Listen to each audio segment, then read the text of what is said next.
And joining us now is Vico Sara Party List Representative Terry Redon. Good morning, Kong. Thank you for joining us again. Good morning. Thank you for having me. All right, so before we talk about the articles of impeachment, can we get a comment from you regarding what transpired in the Senate last night? Siyempre sa bahagi po ng Kamara, nagpapaabot po tayo ng concern. No?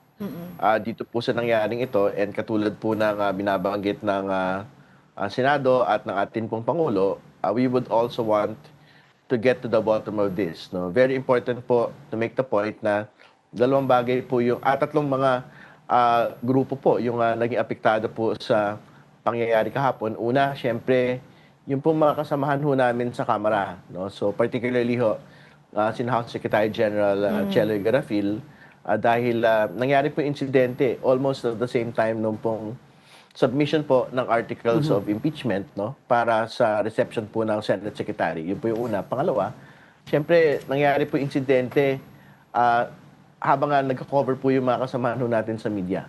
No? So I think kung talagang nag-aggravate po yung sitwasyon, magkakaroon po talaga ng pinsala dun sa mga kasama natin sa media na nagko-cover po ng events surrounding the supposed arrest of Senator De La Rosa. Pangatlo, syempre, yung mga tauhan din sa Senado.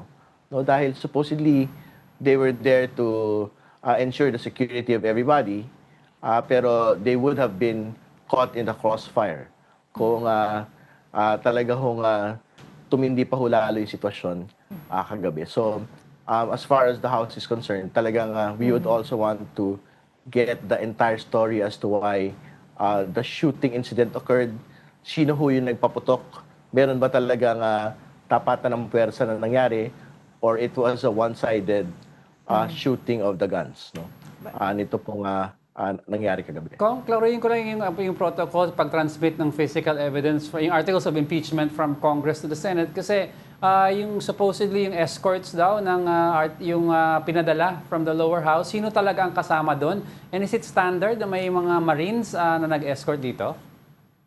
I think nag-clarify na ho yung pong Pangulo kagabi.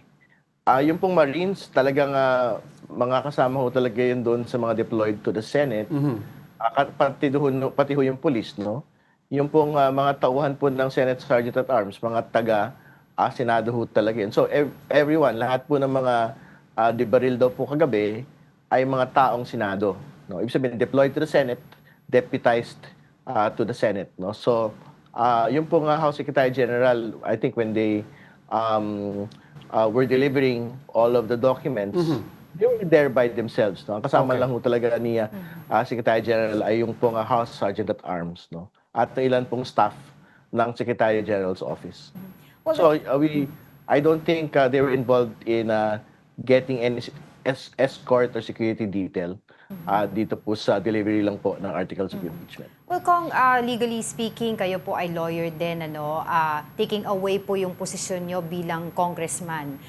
Legally speaking, pwede po bang ma-avoid itong nangyari yesterday kung wala naman kung binigay po kaagad ng Senado si Senator Ronald Bato de la Rosa? Kumbaga, wala pong Senate protective custody.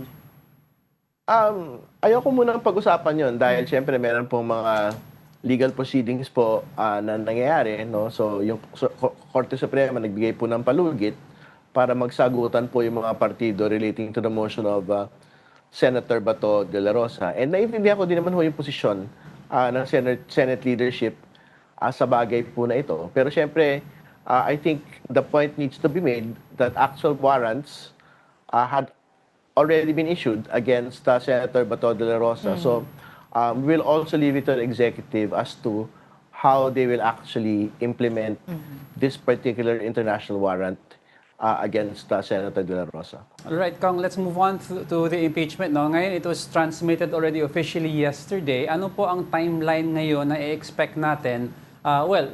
Taking into consideration yung nangyari kahapon, how soon can we expect the Senate to convene as an impeachment court?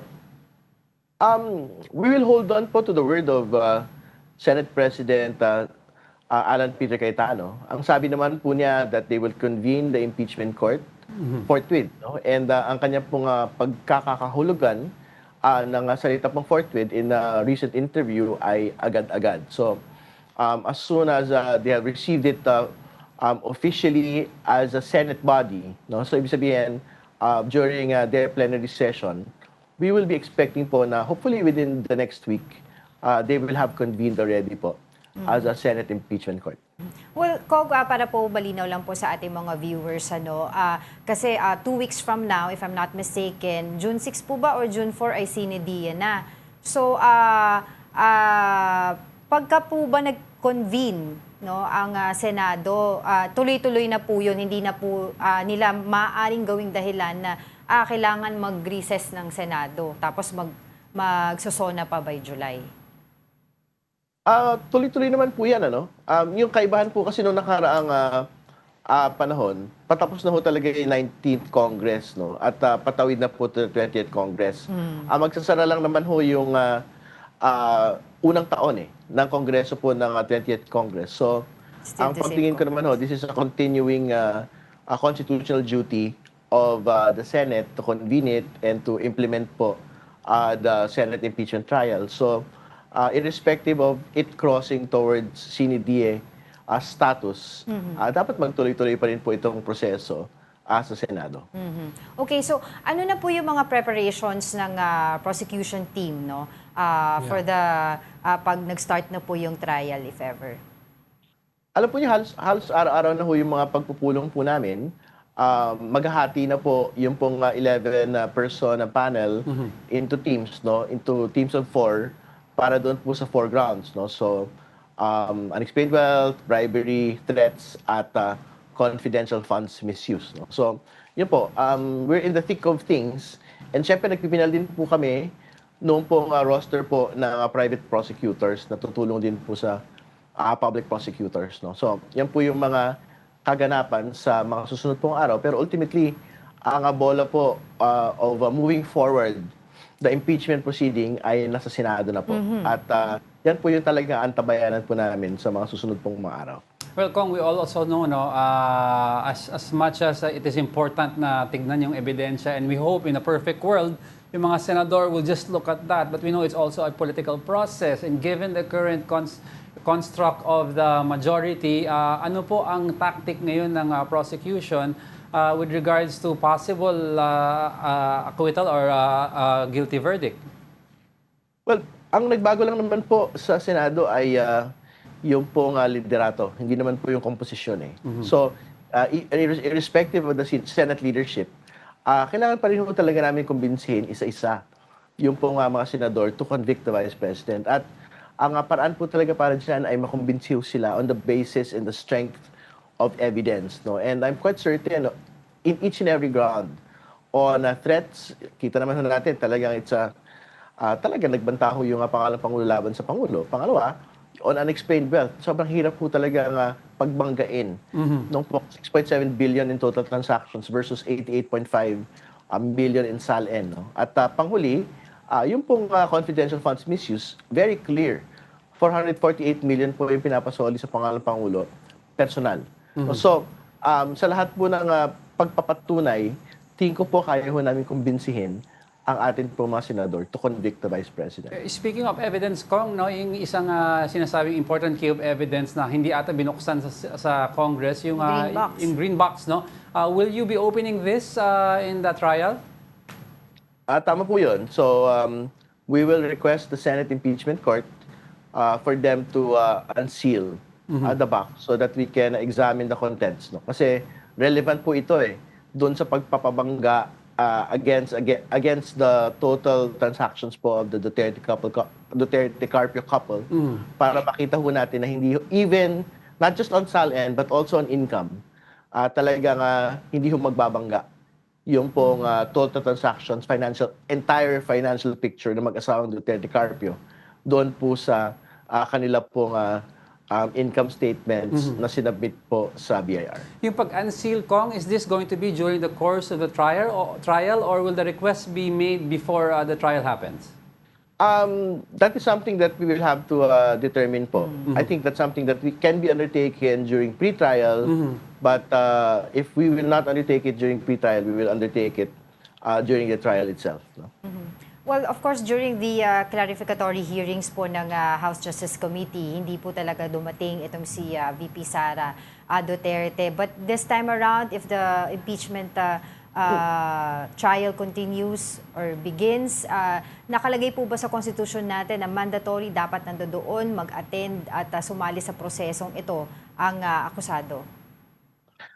Wala naman pong requirement for physical presence. No? Katulad doon sa mga court proceedings, meron pong karapatan na magpakita o hindi po magpakita ang akusado. No? Pero again, babalikan ko din ho yung challenge to the defense panel. No?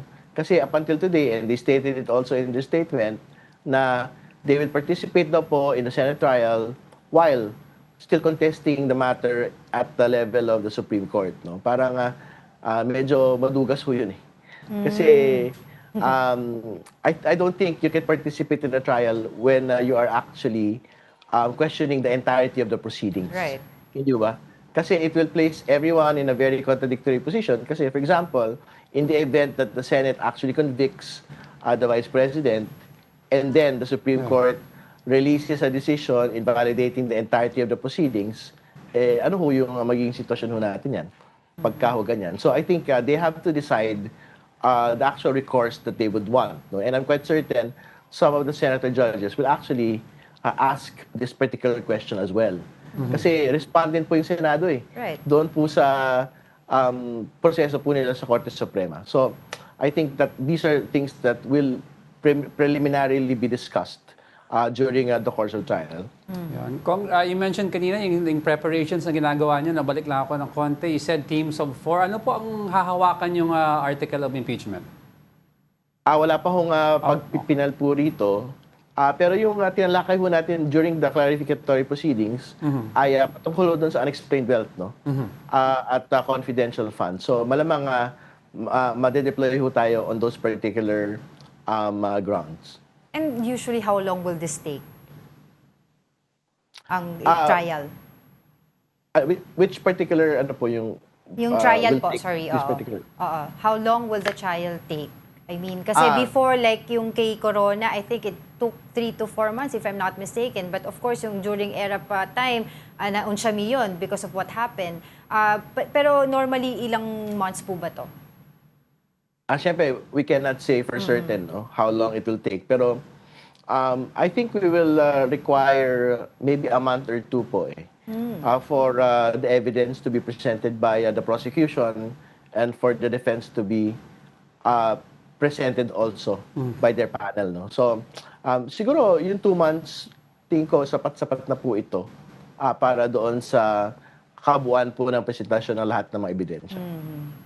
All right. As usual, thank you for your time. Bicol Saro Party List Representative Terry Ridon for joining us on the show.